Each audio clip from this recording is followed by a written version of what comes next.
নারী এবং পুরুষের মধ্যে পার্থক্যটা হলো, পুরুষের শারীরিক চাহিদা পূরণ হলেই তার মানসিক শান্তি ফিরে আসে, কিন্তু নারীদের ক্ষেত্রে বিষয়টি সম্পূর্ণ ভিন্ন।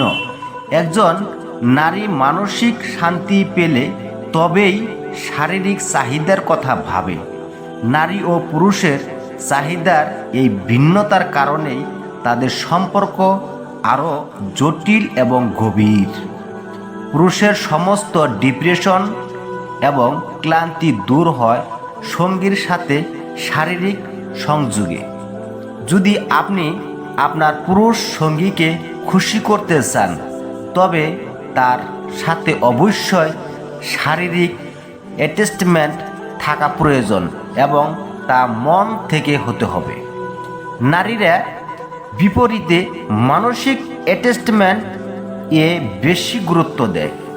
যদি তার মন ভালো থাকে তাহলে সেই স্বাভাবিকভাবেই শারীরিক সংযোগে আগ্রহী হন, কিন্তু যদি তার মানসিক অবস্থা ভালো না থাকে তাহলে সে কোনো কিছুতেই সাড়া দেয় না। নারীর মনেই তার আসল শক্তি। একজন নারী চাইলে একজন পুরুষের জীবনকে নতুন করে সাজাতে পারে, আবার সে নারী চাইলে একজন পুরুষের জীবনকে পুরোপুরি নষ্ট করে দিতে পারে। একজন নারী চাইলেই একজন পুরুষকে সম্মানের সর্বোচ্চ শিখরে পৌঁছে দিতে পারে, আবার চাইলে তাকে অসম্মানের তলানিতে নামিয়ে আনতে পারে।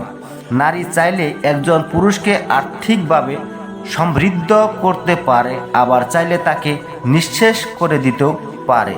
নারী চাইলে একটি সুন্দর পরিবার এবং সুখী সংসার গড়ে তুলতে পারে, আবার চাইলে সেই সংসারকে ধ্বংস করে দিতেও পারে। নারী একজন পুরুষকে পরিবার, সমাজ এবং নিজের প্রতি আবদ্ধ রাখতে পারে, আবার চাইলে সে পুরুষকে একা করে পরিবারহীন করে ছুঁড়ে ফেলে দিতে পারে। নারী তার শিক্ষা, শক্তি, মায়া, ভালোবাসা এবং মমতার মাধ্যমে পুরো পৃথিবীকে বদলে দেওয়ার ক্ষমতা রাখে। নারী চাইলে একজন পুরুষকে শত খারাপ অভ্যাস থেকে মুক্ত করে ভালো মানুষে পরিণত করতে পারে, আবার ভালো মানুষকে নষ্ট করতেও সক্ষম। নারী, তোমার প্রতি আমার অগাধ বিশ্বাস। তুমি তোমার সৌন্দর্য, শিক্ষা এবং ভালোবাসার শক্তি দিয়ে তোমার সংসার, পরিবার এবং সমাজকে সুন্দর করে তুলবে। তোমার প্রেম হোক তোমার সংসার, তোমার ভালোবাসা হোক তোমার স্বামী, আর তোমার মায়ার বাঁধন হোক তোমার সন্তান। নারী, তুমি চাইলে অনেক কিছুই করতে পারো। তুমি পারো পুরো পৃথিবী বদলে দিতে। নারী, তোমার প্রতি রইল অনেক ভালোবাসা।